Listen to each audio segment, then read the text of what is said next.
The old people of Africa often say, the tree that feeds a village began as a seed nobody noticed. But there was once a king who believed that saying was foolish. His name was King Kwaku Anansahin, ruler of the vast kingdom of Adomos. His land stretched beyond rivers and forests. His authority reached mountains whose peaks touched the clouds. His warriors were feared. His palaces were magnificent. His wealth was beyond imagination. Yet despite possessing everything a man could desire, King Kwaku feared one thing more than death itself, the future. Every night, after the drums of celebration had fallen silent and the torches burned low, the king would climb alone to the highest tower of his palace. There he would stare into the darkness. And he would wonder, what if one day everything disappears? What if drought comes? What if enemies invade? What if my descendants become poor? The fear grew inside him year after year. It became larger than his wisdom, larger than his compassion, larger than his kingdom itself. And so he made a decision that would change the destiny of every person in Adomos. King Kwaku summoned his council. The greatest chiefs arrived. The richest merchants arrived. The most respected elders arrived. When everyone had gathered, the king rose from his golden throne. I have seen the future, he declared. The future is uncertain. Mankind suffers because it does not prepare. Therefore, we shall prepare more than any kingdom in history. The chiefs nodded. The merchants applauded. The royal scribes hurried to record every word. The king continued. From this day onward, every harvest shall contribute to the royal reserve. We shall store grain beyond counting. We shall build granaries larger than mountains. We shall gather enough food to survive 100 years. The people cheered. At first, it sounded wise. Who could oppose preparation? Who could argue against security? The kingdom began building. And building. And building. Year after year, giant granaries rose from the earth. Some were as large as villages. Others towered higher than ancient baobab trees. Thousands of workers carried baskets of grain. Millions upon millions of millet seeds filled the storage houses. The kingdom became famous across Africa. Travelers crossed deserts to see the legendary granaries of Adomos. Merchants told stories around campfires. The king owns more grain than the stars in the sky. He owns enough food to feed generations. He owns enough wealth to defeat famine forever. King Kwaku loved hearing these tales. Whenever visitors arrived, he personally guided them to the top of the largest silo. From there, they could see endless roofs covering endless stores of grain. The sight filled him with pride. Look, he would say. That is what wisdom looks like. The visitors always agreed. But hidden among the crowds was one person who never applauded. A beggar. An old man named Nikofi. Nobody knew where Nikofi came from. Some believed he had once been a farmer. Others claimed he had been a healer. Some whispered that he had traveled farther than any man alive. Nobody knew the truth. What everyone knew was this: he owned almost nothing. His sandals were worn thin. His clothes had been patched so many times that they resembled a quilt. His hut leaned sideways whenever the wind blew. Yet despite his poverty, Nikofi carried himself like a king. His eyes sparkled with peace. His laughter sounded like music. And around his neck hung a tiny leather pouch. Inside that pouch rested a single millet seed. One seed. Nothing more. Children mocked him. Adults pitied him. Merchants laughed openly. What kind of food treasures 1 grain? They asked. Ni merely smiled. Then he would answer, the value of a seed is not what it is. The value of a seed is what it can become. Nobody understood. And nobody cared.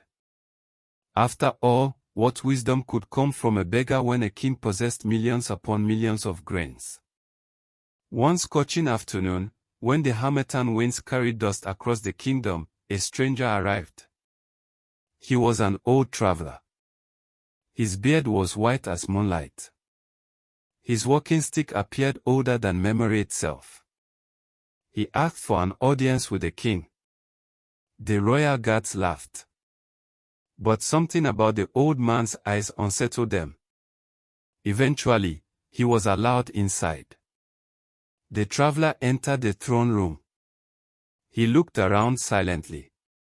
Then he asked a single question. King Kwaku, how much grain do you own? The king smiled proudly. No man knows. The traveler nodded. And how much grain can you eat in 1 day? The king's smile faded slightly. The court burst into laughter. The question seemed absurd. The traveler remained serious. Answer me. The king thought for a moment. Perhaps a bow. The traveler nodded again. Then he asked another question. How much grain can your people eat? The king answered. Many thousands of bowls. The traveler leaned forward. Then why do your granaries grow larger while your people grow thinner?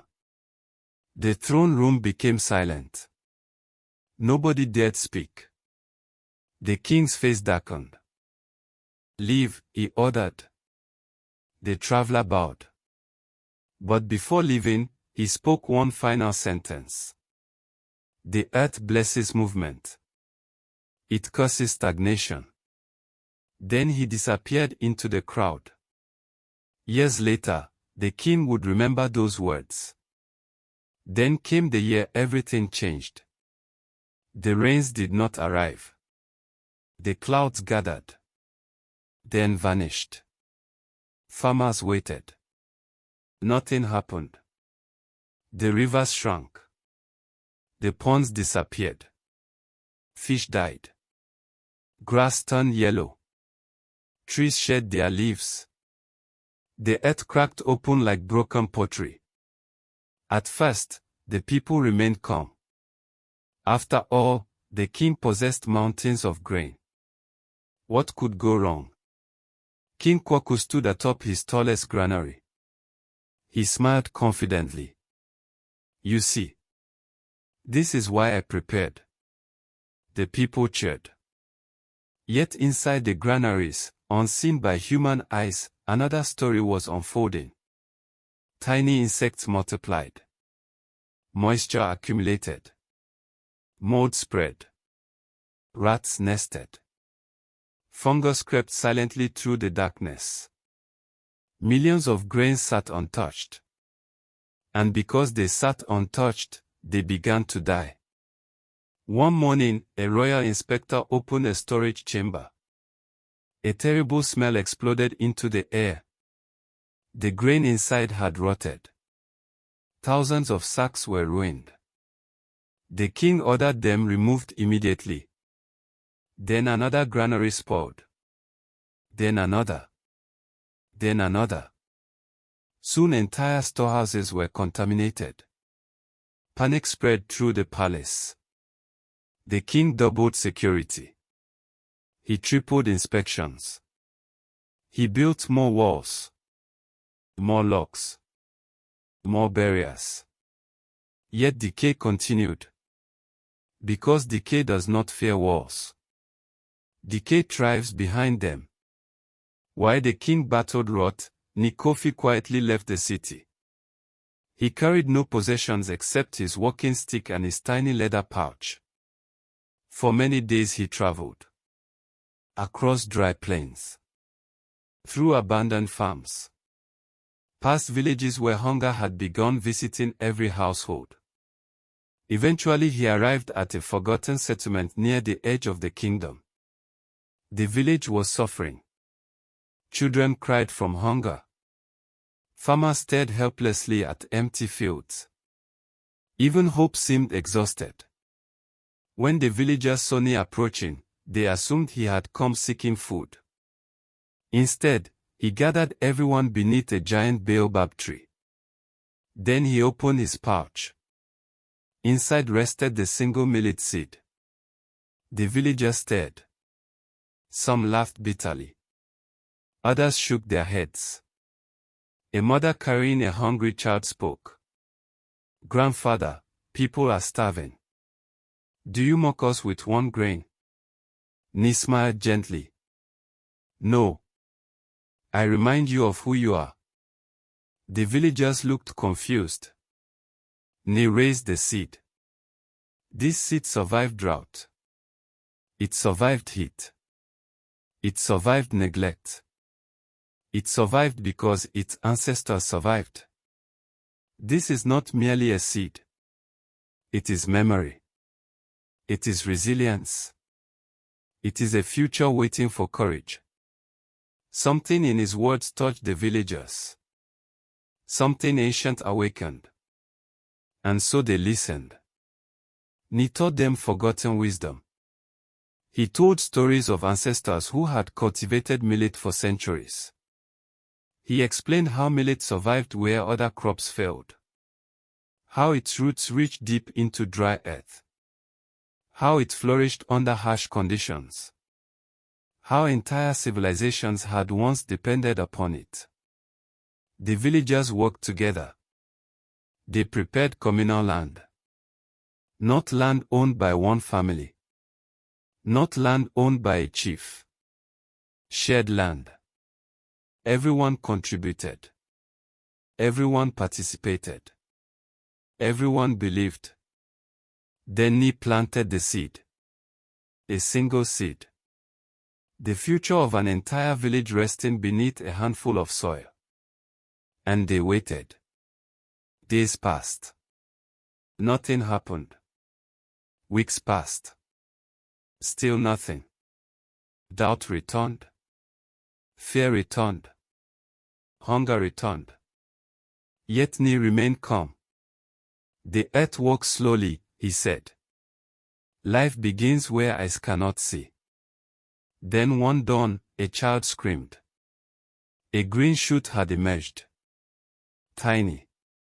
Fragile. Beautiful. The village gathered around it. Some cried. Some laughed. Some fell to their knees. Because after months of despair, they were finally looking at hope. And hope, like a seed, grows. The millet matured. One seed became hundreds. Hundreds became thousands. Thousands became fields. Fields became harvest. The harvest fed families. Those families saved seeds. They planted again. The next season produced even more. Soon neighboring villages joined. Then neighboring regions. The miracle spread. But the greatest miracle was not the millet. It was what happened to the people. Families shared knowledge. Communities shared labor. Villages shared resources. Nobody stood alone. And because nobody stood alone, everyone became stronger. Wealth moved. Knowledge moved. Opportunity moved. And because they moved, they multiplied. The villagers discovered a truth that kings often forget: what circulates grows. What stagnates dies. Meanwhile, King Kwaku's empire of grain collapsed. His silo stood empty. His treasure had vanished. His confidence disappeared. His friends disappeared. Even his advisors disappeared. One evening he walked alone through the ruins of his greatest granary. The silence was unbearable. Then he noticed something strange. In the distance, beyond the city walls, he saw green fields. Miles and miles of green fields. He followed them. And eventually he arrived at Nikofi's village. There he witnessed something extraordinary. Children running. Families laughing. Fields thriving. Communities flourishing. Life everywhere. The king was stunned. "How?" he whispered. Ni appeared beside him. The old beggar smiled. The king looked at him with tears in his eyes. "I had millions of grains. You had one seed. How did you win?" Ni pointed toward the villagers. "I did not win. We won." The king lowered his head. And for the first time in his life, he truly understood. The purpose of wealth is not protection. The purpose of wealth is participation. The purpose of abundance is not ownership. It is multiplication. Not through storage, but through sharing. The following morning, the gates of the royal granaries opened. Not for guards. Not for merchants. Not for taxes. For people. The remaining seeds were distributed throughout the kingdom. Communal farms were established. Knowledge was shared freely. The king himself entered the fields. Beside farmers. Beside laborers. Beside children. Beside Ni. Together they planted. Season after season. Year after year. The kingdom transformed. And generations later, nobody remembered the exact number of grains King Kwaku once possessed. Nobody remembered how many silos he built. Nobody remembered the weight of his fortune. But everyone remembered the lesson. A million grains stored in darkness can disappear.